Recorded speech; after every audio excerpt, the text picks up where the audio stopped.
2009. gada 13. janvāra revolucionāro notikumu dalībnieku biedrība, kas viņus apvieno. Un divu pārstāvi, es esmu Reizniņš un Divas Saksons. Tāpat mēs to izsūtinājām biedrībā Latvijas juristu apvienību, kurš šodien pārstāv Ivars Redisons.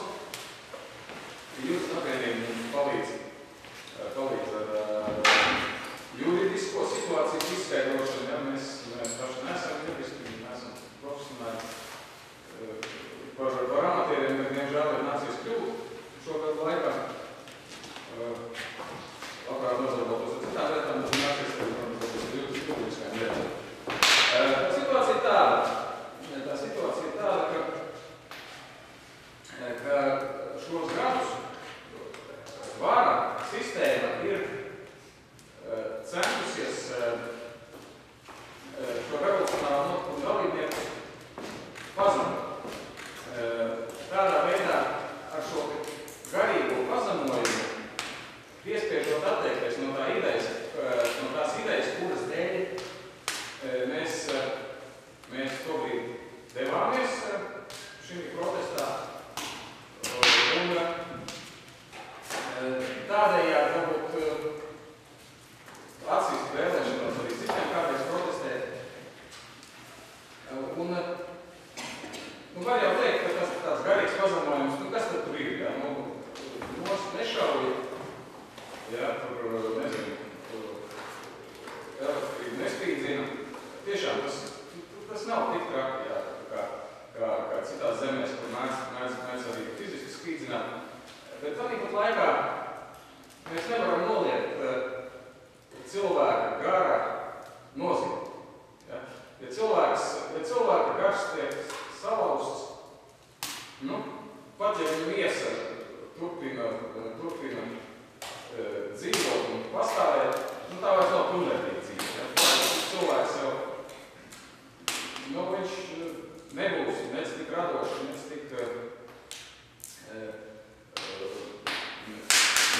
nec tik labumu nesošs arī savai zemē, savai tautai. Un, situācijas ir dažādas. Lielākā daļa mūsu biedrības biedru apsūdzētie, jau vēl daļa notiesātie, tomēr izlēma pakļauties šim spiedienam, agrāk vai vēlāk, daži agrāk, daži vēlāk, daži pēdējā tiesas sēdē. Jo spiediens tiesas procesa laikā bija ļoti izteikts, viennozīmīgs spiediens. Atzīst vainu, atzīst, ka tas, ko tu darīji, bija slikti, un tad mēs tevi varam neticēt.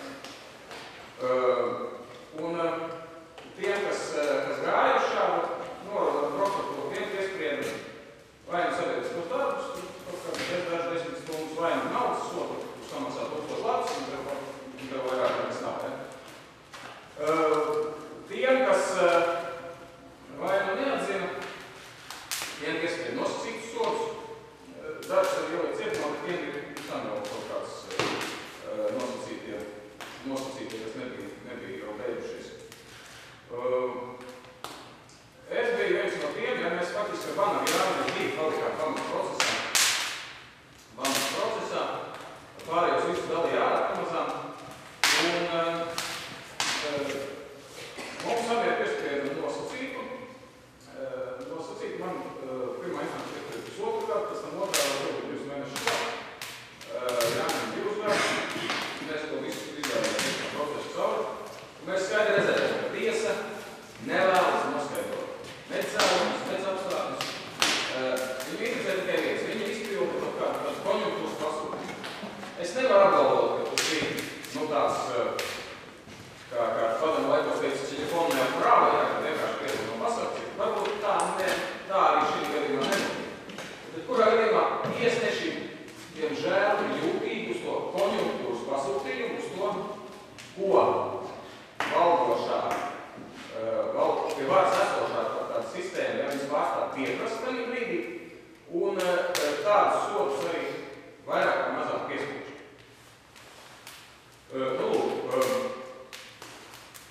Es no sākuma gala vainu attiecos atzīt, un tagad laikā es atzīmu rīcību. Un tas arī bija tas, kas visvairāk tracināja. Ja es uzskatu šīs sistēmas pārstāvjus vairāk tracina tas, ka cilvēks saka, jā, es to darīju, bet es to nesaskatu vainu. Ja es teiktu, ka es to nedarīju, to viņi saprast, es liktos. Ja es teiktu, jā, es esmu vainīgs, tur tā un tā, tad arī to viņi saprast. Ja cilvēks saka, jā, es to darīju, bet es to vainu neredzu, tad viņam šķiet, ka tādu cilvēku vajag visādi sodīt un kārtēt.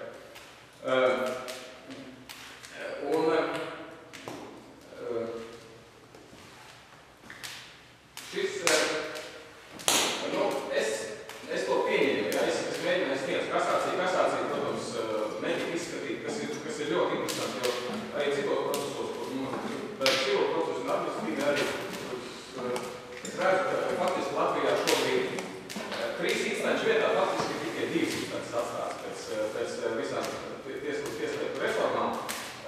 Šīs rīcības sēdes, kuras nolēma vai pieņem savu kasāciju vai nepieņem, viņas ir, viņas darbojas uz tādu pasūtījumu plānu, cik mēs procentus paņemsim, un pat, ja pamatot kasāciju, netiek pieņem. Tātad, faktiski, viena instance šobrīd Latvijas pusēm ir lietu. Un es pieru stājās spēkā, kas izrādījās, es to līdz šim nezināju, bet pirms 10 gadiem, kaut kādā 4. gadā vai 5. tas 4. 3. sākās runas, 5. tas pieņemts, manuprāt, pēc Andreja Juldīna ierosinājuma, vismaz spriežot pēc laikas atrodams internetā presē, tika noskatīts, ka šis nosacītais sots ir esot pārāk maigs. Ka cilvēks viņš, tā kā nelabos. Rezultātā no 5. gada ir spēkā tāda lieta, ka nosacītais sots, tas nav tikai tā, ka tu dzīvo šo noteikto terminu, tu dzīvo neko nepārkārtams, un tad, kad viņš beidzas, tad viss ir kārtībā. Bet ir tās probācijas dienests izveidots, kurš nosaka, kā tu dzīvo. Respektīvi, viņi raksta tev sastāvu plānu, tāpēc tā plānu jādzīvē, tu gribi izbraukt uz ārzemēm, tev jābūt uz viņiem atļaujiem, un tā tālāk. Ja teiksim tādos gadījumos, kad ir kaut kāds tiešām reāls krimināla noziegums, nevis politiski sašūta lieta. Ja tādos gadījumos tas varbūt arī pamatot. Ja teiksim, pieņemsim, ir kaut kāds narkomāns, viņš tur kaut ko nozaļas, un tad viņam jāiet reiz 2 nedēļās atzīmēties, tad viņam saka, vai tu esi par grušķiku iekārtojot darbā vai nesiekārtojot. Tāda kontrole tiešām vajadzīga. Es nesaku, ka probācijas dienests gadījumā nebūtu vajadzīgs. Ir situācijas, kas viņš ir vajadzīgs. Savukārt šādā situācijā, kad ir runa faktiski par politisku lietu, šis probācijas dienests top par represīvu instrumentu. Un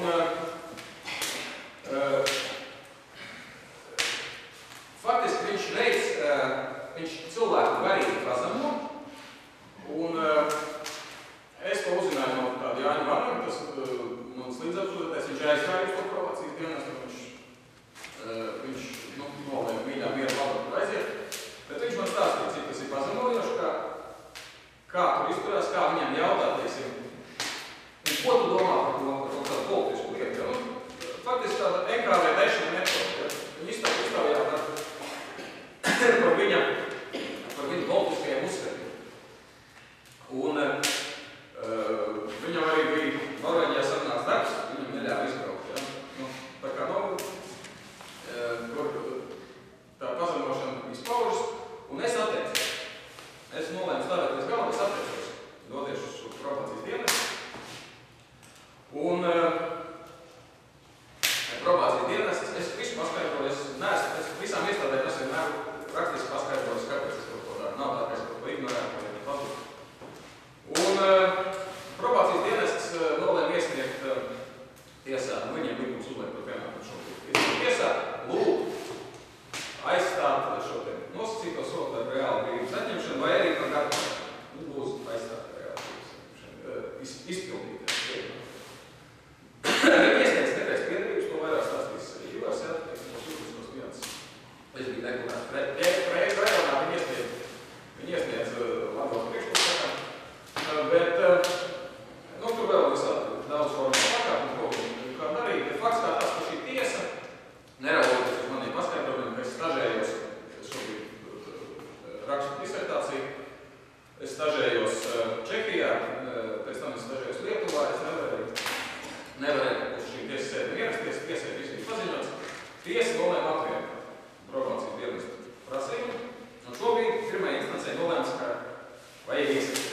Tad faktiski man bija padarīt par politisko. Līdz pirmdienai es varu iesniegt pārsūdzību, ko es arī darīšu.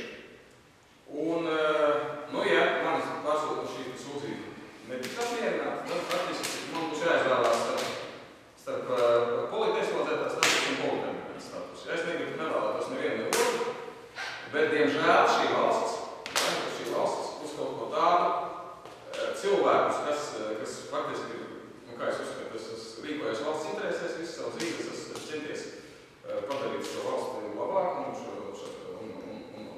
teiksim, darbojas ar kultūru, zinātni un tādām lietām. Un par bērniem rūpējies un mājas būvēs, tā kā centies kaut to, ko it kā cilvēkam vajadzētu padarīt savā mūžā. Bet šī valsts, tomēr šai valstī šādi cilvēki nav vajadzētu. Un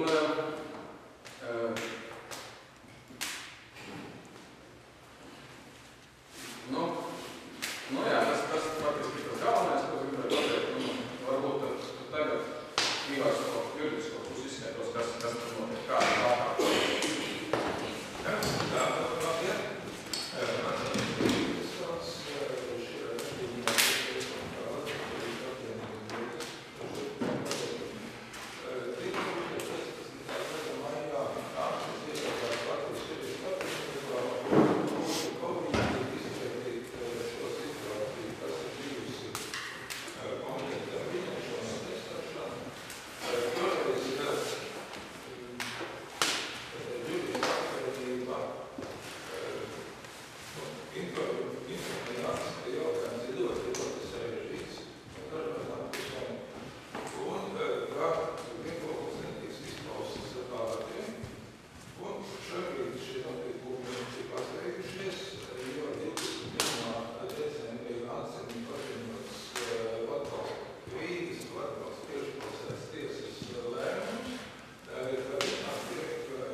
Kurā no 2011. gada vairs nav.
vēl 2 mēnešus vēl ir klāt. Tātad gads un 8 mēneši.